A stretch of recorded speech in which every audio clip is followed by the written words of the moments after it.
What do Taylor Swift lyrics, Trump flags, and cerebral palsy have in common? Well, thanks for asking. We're going to talk about it.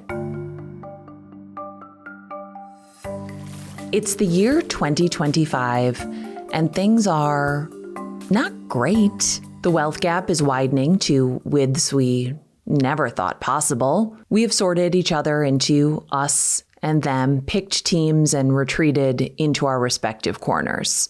Us versus them is Democrat versus Republican, right versus left, right versus wrong, urban versus rural. There are and always have been countless ways to slice and dice us up, to divide us, and we are happy to do it. And as a result, the social fabric feels like it is in tatters. And though the horrors persist, somehow, so do we. We aren't thriving, but we are surviving, and that's something. It is very American to believe that you are exceptional and also the exception. It is very American to believe that you are independent. You don't need anybody at all. And it is very American to be very wrong about both of those things. Because like it or not, we do need each other. Our fates are all entwined, even with the people that we dislike, the people that we despise, the people we want nothing to do with. To quote one of the greatest action movies of all time, Bad Boys, we ride together, we die together, quite literally. Today on Thanks for Asking, we have two very different callers calling in about two things that sound and seemed very, very different until I had the conversations and realized, oh my gosh, we're talking about the same thing. These are topics that are unexpectedly, surprisingly, and insert a third word here, very connected. First, we're taking a call from Texas. I wanted you to call specifically because I kind of want you to just rant, you know? I want to be the outlet for you because you have a very, I don't want to say unique, but you do have like a very specific space in American culture and in Texas culture that people comment on, whether or not they're truly familiar with it. Yeah. And that's the thing. So I grew up in rural Texas till I was 15. And then at 15, I moved to the city, but still in Texas, and it's Amarillo. So like only people in Texas think of Amarillo as a city. Everyone else is like, it's Amarillo. Like it's a George Strait song. But it is a city, as in it has diverse communities and cultures. And it was a culture shock for me. That's when I learned that I was Mexican, because like all the people that I met were like, you're not white. And I was like, what? What are you talking about? You know, I didn't think I was white, but I thought I was just small town Texan. I thought like that's just like a thing, like that's its own race or whatever. But it gave me a great experience in understanding how city people think of rural people. And the funny thing about rural Texans is that if you live in town, you still don't consider yourself living the country life. Whereas if you live in the city, anyone who lives in a small town is a country bumpkin, you know? So it's weird that rural people don't see themselves that way either. So I did have that thinking after living in the city for most of all my adult life, that rural America was white, male, racist, and uneducated, which is a very nice way of saying stupid. And then I moved out here, and it's so weird because when I moved out here, I was in this space online where I would not have ever had a conversation with anyone who waved a Trump flag. I would have seen the Trump sticker on their F-250, and I would have just assumed a bunch of stuff about them and a bunch of shit that they were racist and that they would, you know, be rude to me or unkind or hate me. And then I actually, you know, got offline. Wild move, honestly. Stepped outside and started talking to these people.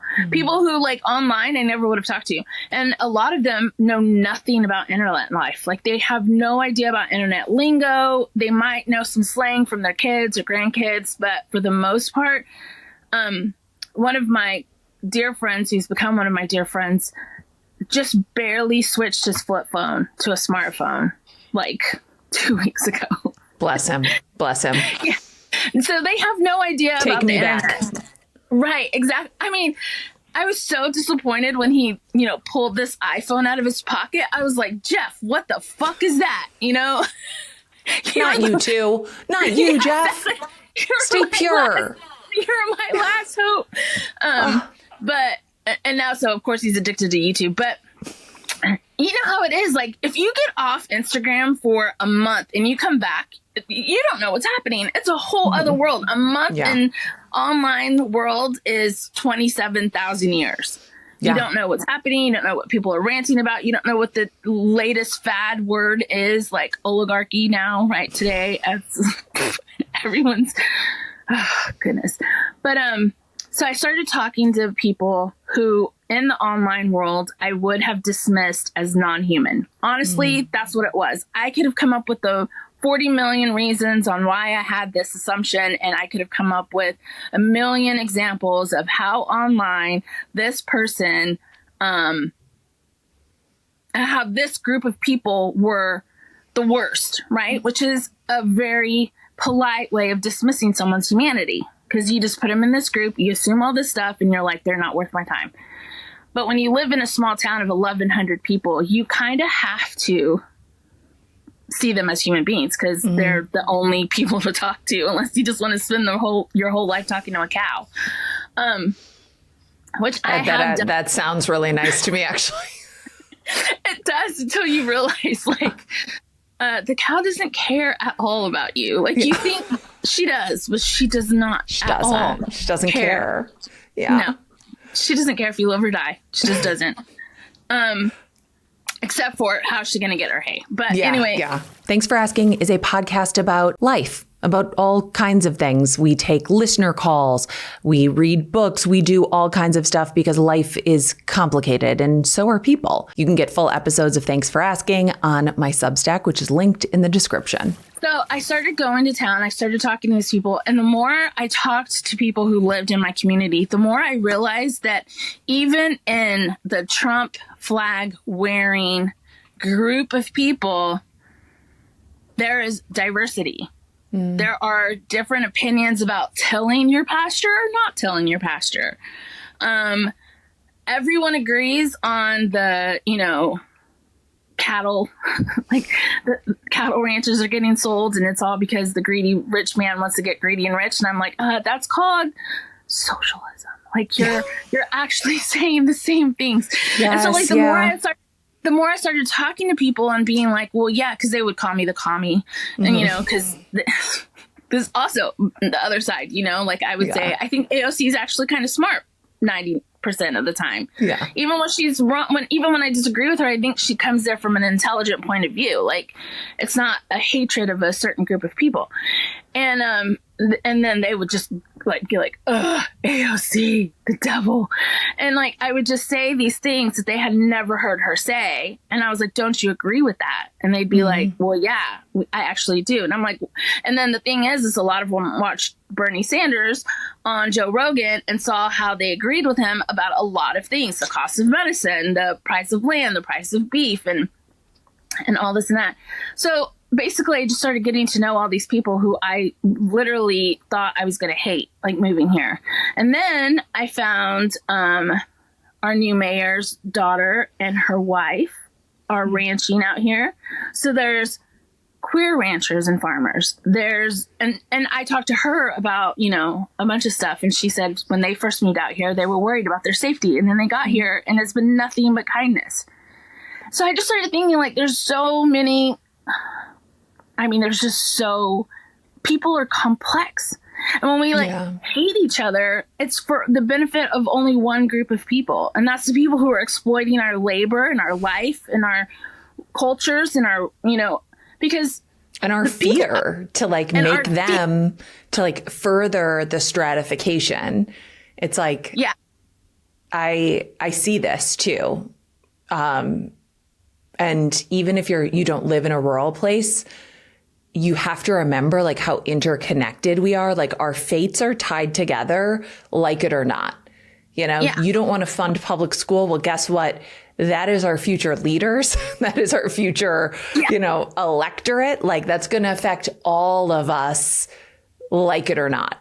And all of these systems are put in place like for one thing, and that is to make the rich richer. And so that includes like, the police system and the justice system and the school system and all of these systems that are meant to, prepare people for a certain way of life, of going into work at 8 a.m. and getting off, blah, blah, blah, and then working overtime, which is homework. And, it's all this grooming for a certain, life that you're going to be able to be exploited for your labor. And it's all normal. It's normalized from a young age. It's like, how do you change all of those things without knowing people who you disagree with? Yeah, I think you had said something before online, and I always love when you get back on because you say something really that truly, like, it always challenges my way of thinking. I'm like, oh yeah, I do need that too. But you had said something too about, I think after the election, people were shocked that the Republican Party captured so many Latino votes. Yes. And you said, do you not know? Do you not know what happens at the border? Like already? Yeah. Like under Joe Biden? Like under it's not Obama? Changed. It has not changed. Yeah. It has not changed under any of those people. What has changed is how people care about it. And I said this before. I said this in 20, whatever the last dumb election was. And people were like, no, you can't vote for Trump because the border. And I'm like, y'all don't care about the border unless Trump is the president. So maybe if he won, we could actually fix it instead of thinking, oh, I voted for a Democrat, therefore that's all I need to do. Because, and not just that, but not just fixing the detention centers, which we, most people, if they actually saw what was happening in those detention centers, would say, this is inhumane. This is not, this is unacceptable. I think that of people who vote, no matter how they vote, I think when you see it as a human being, you realize it's unacceptable. The problem is too, though, on the flip side, people who vote Democrat, thinking that the dangers of living in a border town are blown up. I don't know. I don't live in a border town. Mm-hmm. So, the right thing to do would be to let people in a border town tell you, you live in a border town, you voted Democrat, every other thing, but you voted for Trump. Let's talk about it, Yeah.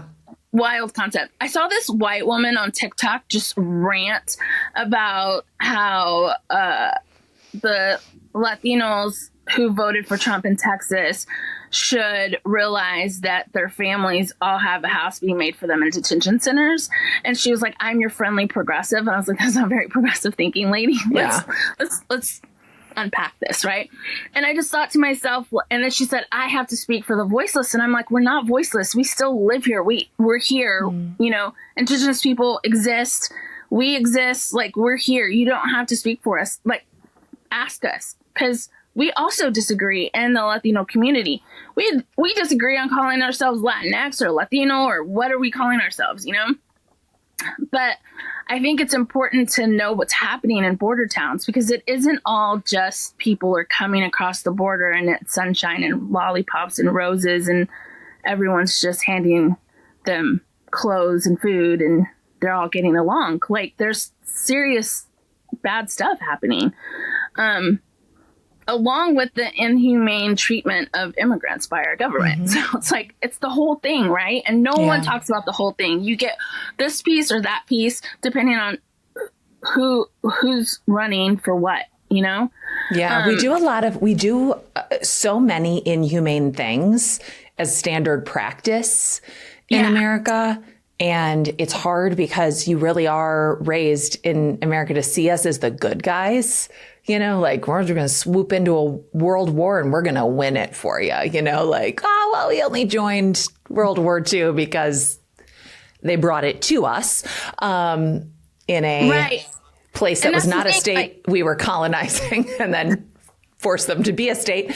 So there's a lot, and like seeing, just there's like the war industrial complex. There is like the prison industrial complex. There is the medical industrial complex. And like, those things don't change dramatically from one presidency to another.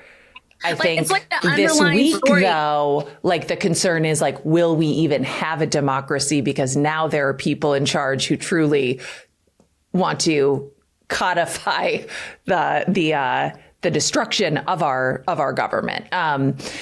But my thing is that has always been true. And people of color have always known that that's true of this country. Like the democracy has been fake since the beginning, since the words all men are created equal were written by men who owned other human beings. Yeah, with an asterisk that said, I mean, some.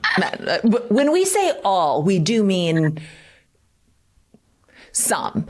And ones who didn't knew that they did and accepted it as part of the way things are.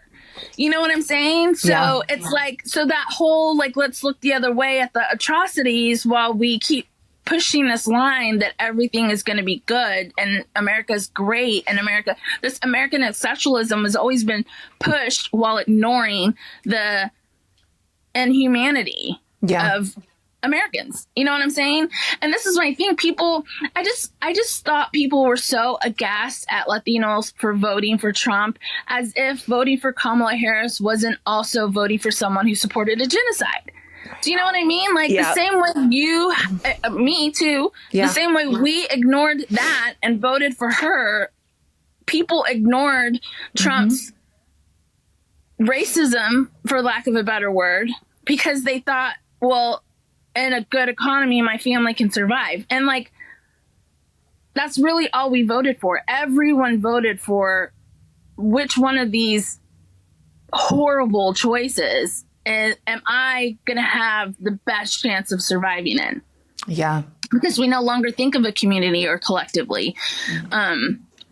We think of ourselves. And that's the thing that people don't understand about rural communities. And maybe I'm just really lucky and I came to a really good one, but there is when I ask for help with my cows, everyone knows I don't know what the hell I'm doing. And they don't go like, you're a fucking idiot, you city girl, blah, blah, blah. They come out and help and they explain things to me and they teach me and I learn from them. And they don't ask me how I voted. Well, most of them already know, because obviously I can't shut up. I don't have a problem stating my opinions. Yeah. But, I've learned how to state my opinions, though, respectfully. And I'll tell you another thing that's really freaking wild to me.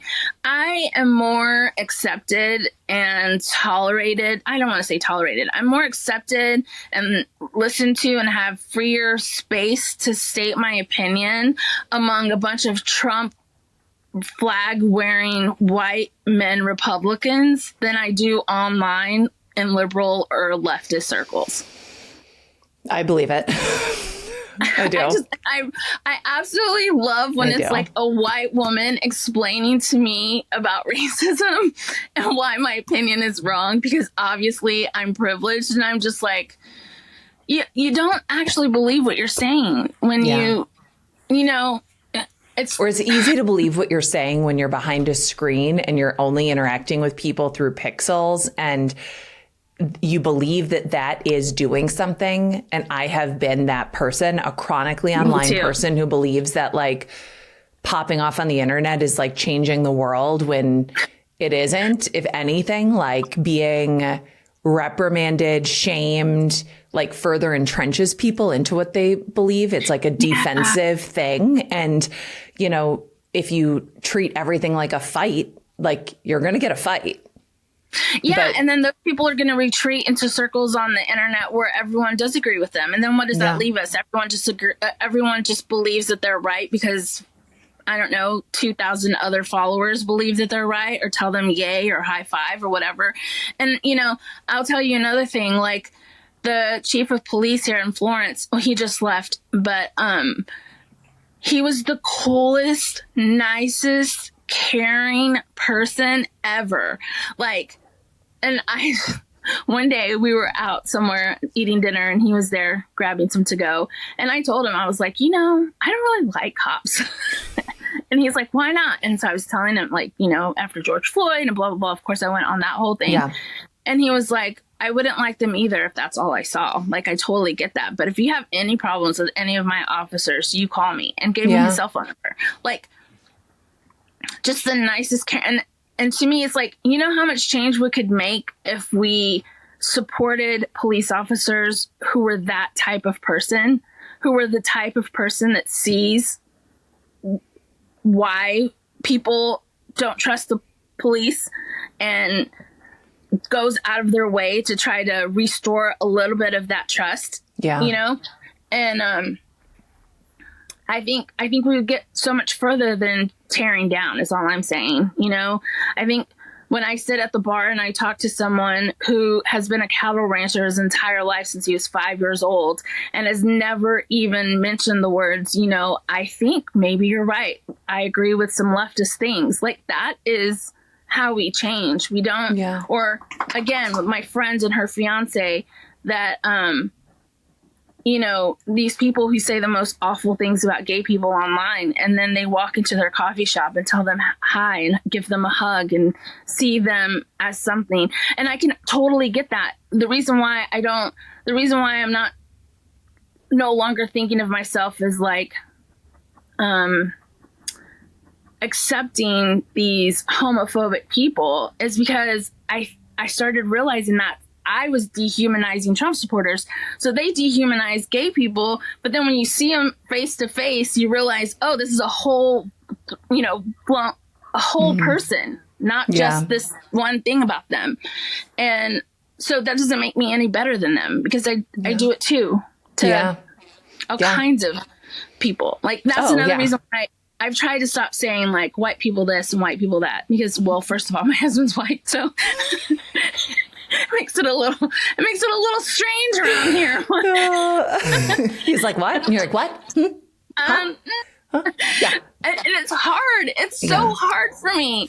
But I have made a conscious effort to stop saying stuff like that and being like, or even saying like, oh, this person just dismissing this human being because they have 35 bad opinions about things. You know what I mean? Yeah.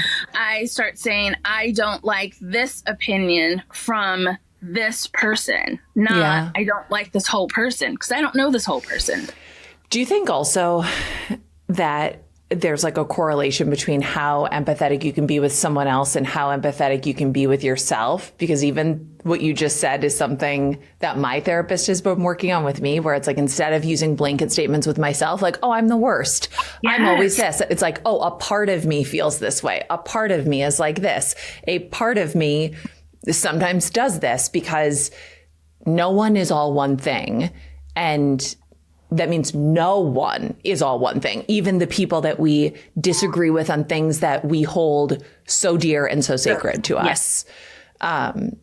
And I think the least tolerant I've ever been has been when I was like very, very intolerant with my own shortcomings too. It's like another sort of form of perfectionism that is just like, again, it's just like not helpful. It's just not helpful. And so it's like, I almost want to like issue like a blanket, you know, apology to like anybody who like caught a stray from me at some point, you know, about whatever.